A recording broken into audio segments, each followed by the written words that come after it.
କି ତ? ନା ରେ ମା। ହେଲେ ବାପା ତମେ ବସଷ୍ଟାଣ୍ଡର ଗାଁ ମଟର ଦେଇ ଆସିଛ ତ? ତୁ କଣ ଭାବୁଛୁ ଅଯୋଧ୍ୟା ବସଷ୍ଟାଣ୍ଡରୁ ଫେରି ଆସି ଆମ୍ବ ତୋଟାରେ ଉଠିଛି? ନାଇଁ ମାନେ ମୁଁ ତୋର କିନ୍ତୁ ପିଲାଟା ପେଟେ ଦେବା କଷ୍ଟ ଦେବା ନଥିଲା ରେ ମା। ଓହୋ ବାପା ତମେ ବୁଝିଲ କାହିଁକି? ମୁଁ କଣ ପାଠ ପଢିବା ପାଇଁ କହିଥିଲି? ସେ ମୋତେ ବାଧ୍ୟ କରିଥିଲେ ପାଠ ପଢିବା ପାଇଁ। ମିଛ କଥା। ତୁ ମେଡିକାଲ ଇଣ୍ଟରେଷ୍ଟ ତୋର କରିନଥିଲେ ସେ ତତେ ଜୋର ଜବରଦସ୍ତ କରିନଥିଲେ। ତୋର ପାଠ ପଢିବାକୁ ଇଚ୍ଛା ମୋର କି ହଉଛି ତୋର କିଛି ବି ଯାଏ ଆସେ ନାହିଁ। କି ବାପା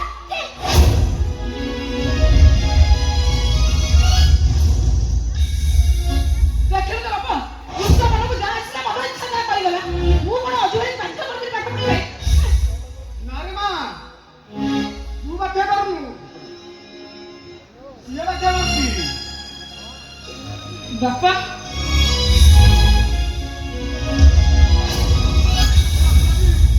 କେମିତି କଣ ପହଞ୍ଚିବ? କାଲି ବେପାରରେ କାଲି ତ ଲାଗିବି ସେ ଦୋଷା ଦିନ ତୋତେ କେମିତି କଣ ପହଞ୍ଚିବ? ଏ ଜଗଦୀଶ ତୁ ସତ କହୁଛୁ ଆମ ଅଯୋଧ୍ୟା ଆଜି ଫେରିବ? ଅପେକ୍ଷା କର ସେ ଆଜି ଫେରୁ। ଅପେକ୍ଷା କର ଏତେ ଗୁଡ଼ିଏ ଟଙ୍କା ପୁଣି କଟକ ସହର। ଆରେ ଆମେ ତ ଜାଣିବାରେ ତାର କଟକ ସହରରେ ସେମିତି କେହି ଲୋକ ହେଲେ ଏତେ ଗୁଡ଼ିଏ ଟଙ୍କା ସେ ଆଣିବ କୋଉଠୁ? ଅପେକ୍ଷା କର ସେ ଆସି ଫେରୁ। ବାପା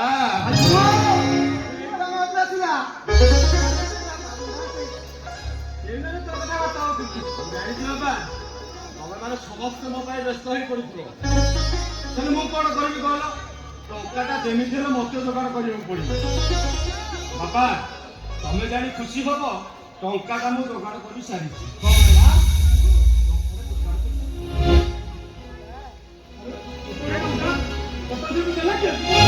ଓହୋ ତମେ ଏତେ ବ୍ୟସ୍ତ ହଉଛ କାହିଁ ବାପା?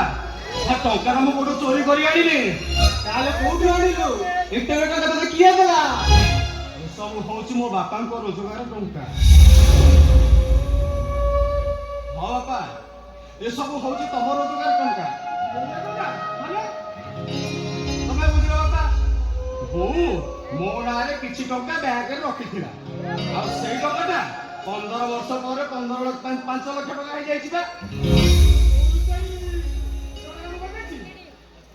ତମେ ବାପା ମନେ ପକେଇଲ ମାମୁଁ ଯେତେବେଳେ କଟକରେ ଥିଲେ ବୋଉ ଆଉ ମୁଁ ଆମେ ଦୁହେଁ ମିଶି କଟକ ଯାଇଥିଲୁ।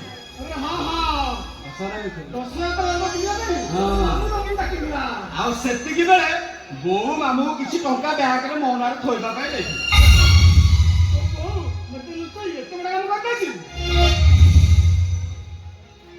ମଉସା ହଁ କୁହ ଆଉ ତମେ କାହିଁ ଛିଡ଼ା ହେଲ? ବର୍ଷା ବର୍ଷା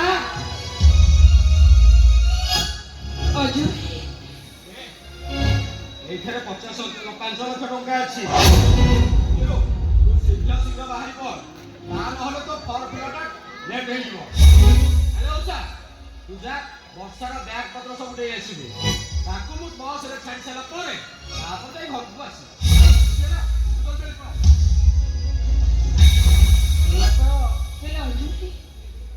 ଗୋଟେ କଥା ପଚାରିବି ତୁ ସତ କହିବୁ? ପଚାରୁ କଣ ପଚାରିବା କଥା ପଚାରୁ। ହେଲେ ଏତେ ଗୁଡେ ଟଙ୍କା ସତରେ କଣ ତତେ ତ ବହୁତ ଦେଇଛି? ହଲୋ ହେଲେ ମୋ ବୋଉ କାହିଁ ଦବ? ମୋ ବୋଉ ଦିନ ଆଉ କିଏ ଦେଇଛି? ମୋ ବୋଉ ଆଉ ମୋର ବୋଉ ନା ମାନେ ବାପା ମୋ ନାଁରେ ବ୍ୟାଙ୍କରେ ରଖିଥିଲା। ଭୁଲି ଦେଇପାରୁ ତୁ ଯେ ବର୍ଷାକୁ ନୁହେଁ ସତ କହୁଛୁ ଭାଇ। କେତେ ଗୁଡେ ଟଙ୍କା ତତେ କିଏ ଦେଲା? ମୁଁ ପଚାରୁଛି ଏତେ ଗୁଡେ ଟଙ୍କା ତତେ କିଏ ଦେଲା? କହୁଛୁ ଭାଇ କେତେ ଗୁଡେ ଟଙ୍କା ତତେ କିଏ ଦେଲା?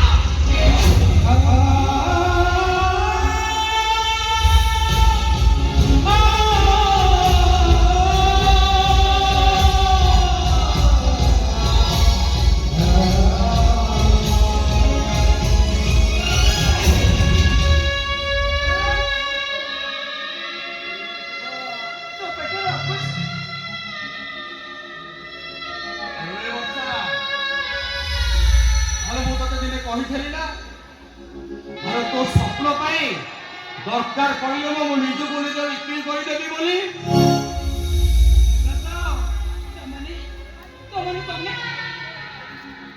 ଭଲ ବର୍ଷା ଆଲୋ ଏ ଟଙ୍କା ପାଇଁ ମୁଁ ଗୋଟାଏ କିଡିଲି ମୋର କିଏ କହିଲାଣି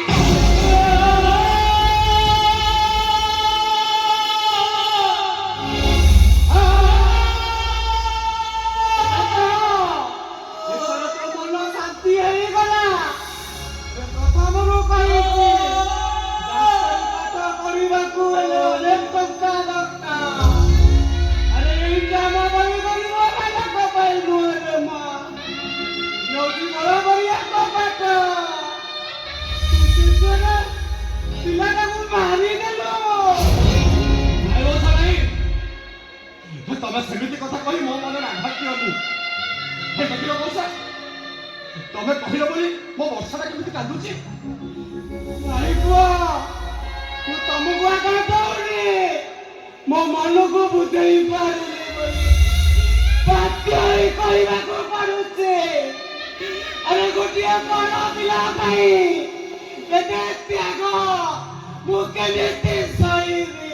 ତମେ କୁହ ପୁଅ, ତମେ କୁହ।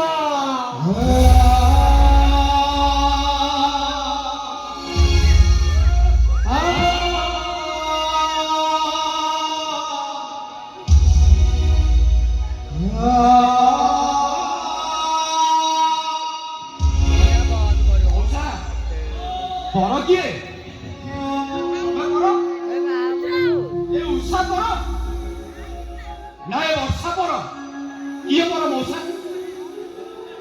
ଯେତେବେଳେ ମୁଁ ହଳ କରି ଝାଳୁଆ ମୁହଁରେ ଗାଁକୁ ଫେରୁଥାଏ ତମେ ପରା ମତେ ଗାମୁଛାରେ ପୋଛି ଦେଇଥାଅ। ଆଉ ଏ ଉଷା ମୁଁ ବୋଉ ଯେତେବେଳେ ମତେ ମାଳ ମାରି ଖାଇବାକୁ ନ ଦେଇ ଘରୁ ବାହାର କରିଦଉଥିଲି ଏ ଉଷା ଘରକୁ ଡାକି ନେଇ ମତେ ଖାଇବାକୁ ଦଉଥିଲା। ଆଉ ଏ ବର୍ଷା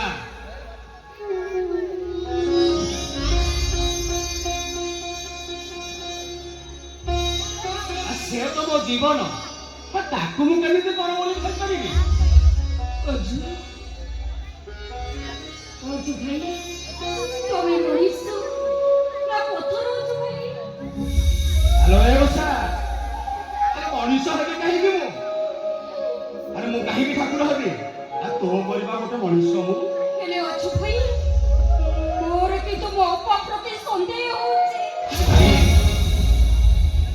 ତମ ସ୍ୱପ୍ନ ଯଦି ତମ ପାଇଁ ମରିଥିଲେ ମରିଥିଲେ ତମ ଆଶା ଯଦି ସୁନା ମରି ହରଣି କରିଥିଲେ କୁହ ଅଜୁ ଭାଇ କୁହ। ନାଇଁ ବର୍ଷା ନାଇଁ ଆଉ ତୁ ଦେଖିବୁ ମୁଁ ଯୋଉ ଆଶାର ସୁନା ହରିଣୀ ପଛରେ ଦୌଡୁଛି ସେଟା ମାୟାର ସୁନା ହରିଣୀ ନୁହଁ। এইটা সত্য সতিকা সুনা হরিণী।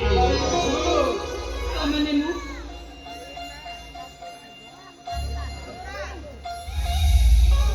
আরে বর্ষা গোটে কাম কর জলদি ଏବେ ଟଙ୍କା ନେ ଏଇଟା 5 ଲକ୍ଷ ଟଙ୍କା ଅଛି ତୁ ନେଇକି ଶୀଘ୍ରକୁ ବାହାରି ପଡ ତା ନହେଲେ ବସ୍ ଟାଇମ୍ ହେଇଗଲେ ତୋ ଆଡମିସନଟା ଠିକ୍ ଟାଇମରେ ହେଇପାରିବନି।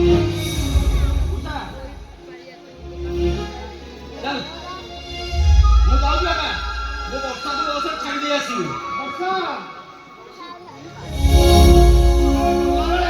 এই বুড়া হওয়ার কোনো কথা কি করবা? জীবনটা যেটা পুরো চাচু পথে মো আজুটু কেবে পর করব না। তা কাই জানিস না এ বড় একটা পাপা বাজারে পুণ্য মানুষ